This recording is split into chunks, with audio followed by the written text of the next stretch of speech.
saya akan mengunjungi Ukraina dan akan bertemu dengan Presiden Zelensky. Misinya adalah mengajak Presiden Ukraina, Presiden Zelensky, untuk membuka ruang dialog dalam rangka perdamaian, untuk membangun perdamaian, karena perang memang harus dihentikan dan juga yang berkaitan dengan rantai pasok pangan harus diaktifkan kembali.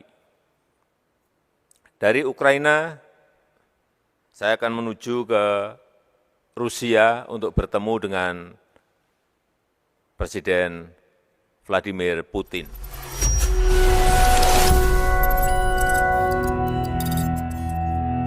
Assalamualaikum warahmatullahi wabarakatuh. Salam sejahtera bagi kita semua. Shalom Aleichem, Om Swastiastu, Namo Buddhaya, dan salam kebajikan. Pertama-tama, saya ingin mengucapkan puji syukur kepada Tuhan karena telah memberikan perlindungan kepada Presiden Joko Widodo dan Ibu Negara serta rombongan terbatas yang mengunjungi Ukraina pada Rabu waktu Indonesia. Nah, kedatangan Presiden Joko Widodo ke Ukraina sangat menjadi perhatian dunia. Apalagi dilakukan usai mengikuti KTT G7 yang berlangsung di Jerman. Saya patut berbangga kepada Bapak Jokowi karena beliau adalah kepala negara pertama di Asia, ya, di Asia dan di luar negara NATO yang mengunjungi Ukraina sejak invasi Rusia. Nah, kunjungan ini boleh dikatakan sangat berbahaya karena kedua negara yang berperang masih sama-sama melancarkan serangan mematikan ke masing-masing kubu. Contohnya saja, beberapa hari sebelum kunjungan Presiden Jokowi ke Ukraina, Rusia melesatkan rudal jarak jauhnya yang menghantam sebuah mal di Kiev. Kekhawatiran atas kunjungan berani dari Joko Widodo ini tentunya sangat beralasan. Meskipun pengamanan kunjungan sudah tingkat tinggi, pengamanan Presiden dari Indonesia pun sebanyak 39 personil dari 3 matra. Belum lagi ditambah dari pihak Ukraina sendiri. Tapi syukurlah semua kekhawatiran itu terlalui karena selama perjalanan rombongan ke Ukraina melalui Polandia dengan kereta luar biasa yang disiapkan oleh pemerintah Ukraina hingga kunjungan terakhir tidak terjadi insiden apapun. Amin. Saat tiba di Ukraina, sebelum melakukan pertemuan dengan Presiden Ukraina Volodymyr Zelensky, Presiden Joko Widodo dan Ibu Negara menyempatkan belusukan ke puing-puing peperangan. Salah satunya adalah sebuah kompleks apartemen di Lipki di kota Irpin yang luluh lantah akibat rudal dari Rusia. Gestur dari presiden itu terlihat sedih melihat kehancuran yang diakibatkan oleh peperangan tersebut. Banyak rumah-rumah ataupun infrastruktur lainnya yang mengalami kerusakan berat yang tentunya memerlukan biaya yang tidak sedikit untuk membangunnya kembali. Di sini presiden menegaskan kembali maksud dan tujuan kunjungan ke Ukraina dan Rusia, yaitu untuk meminta kedua negara menghentikan perang. Karena bencana kemanusiaan yang lebih besar lagi itu akan terjadi, tidak hanya kepada negara yang berkonflik, tapi juga negara lainnya, khususnya negara berkembang. Selain melihat langsung kehancuran yang diakibatkan perang, Presiden dan Ibu Negara dengan pengawalan yang ketat dari pihak Indonesia maupun Ukraina, juga mengunjungi sebuah rumah sakit. Di sini Presiden menyerahkan bantuan kemanusiaan atas nama pemerintah Indonesia yang nantinya juga akan diserahkan secara simbolis kepada Presiden Ukraina. Ya, jadi Indonesia memang berjanji akan memberikan bantuan yang lebih menitik beratkan kepada sisi kemanusiaan dan menolak permintaan Ukraina sebelumnya agar Indonesia membantu persenjataan kepada Ukraina, karena hal tersebut tidak sejalan dengan politik luar negeri Indonesia.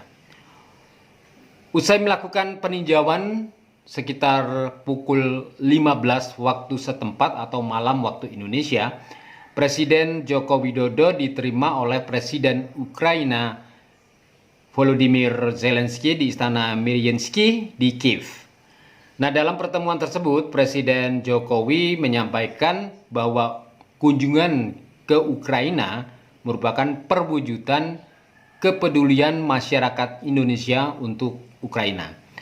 Jokowi menegaskan bahwa posisi Indonesia mengenai pentingnya penghormatan terhadap kedaulatan dan integritas wilayah.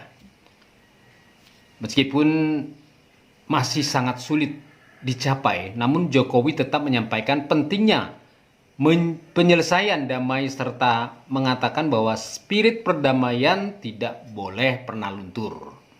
Nah, Jokowi juga menyampaikan kepeduliannya terhadap dampak perang yang terjadi bagi kemanusiaan. Dengan kemampuan yang ada, pemerintah Indonesia berusaha memberikan kontribusi bantuan termasuk obat-obatan dan komitmen rekonstruksi rumah sakit di sekitar Kiev. Di samping itu, Jokowi juga menyampaikan pentingnya Ukraina bagi rantai pasok pangan dunia. Ya. Menurutnya, semua usaha harus dilakukan agar Ukraina bisa kembali melakukan ekspor bahan pangan. Jokowi juga secara terang-terangan menawarkan diri kepada Presiden Zelensky untuk membawa pesan perdamaian saat pertemuan dengan Presiden Rusia Vladimir Putin. Jokowi juga kembali menyampaikan undangan secara langsung kepada Presiden Zelensky untuk berpartisipasi dalam KTT G20 yang akan diselenggarakan bulan November tahun ini di Bali. Saat di Rusia, Presiden Joko Widodo berdialog dengan Presiden Rusia Vladimir Putin di Istana Kremlin. Setidaknya ada 5 hal penting yang dibicarakan Presiden Joko Widodo dan Vladimir Putin, yakni mendorong perdamaian, membuka ruang dialog Ukraina-Rusia, kemudian jaminan keamanan Rusia bagi jalur ekspor pangan Ukraina, reintegrasi pangan dan pupuk Rusia Ukraina di dunia, dan murni upaya perdamaian. Yang menarik di akhir pernyataannya, Presiden Joko Widodo kembali menegaskan bahwa Indonesia tidak memiliki kepentingan apapun terhadap konflik yang terjadi. Namun Jokowi hanya ingin melihat perang dapat segera selesai dan rantai pasokan pangan, pupuk, dan energi dapat segera diperbaiki. Ada catatan yang menarik dari kunjungan Presiden Joko Widodo ke Ukraina dan Rusia adalah di kedua negara tersebut, Presiden dan rombongan tidak sampai menginap di negara-negara tersebut.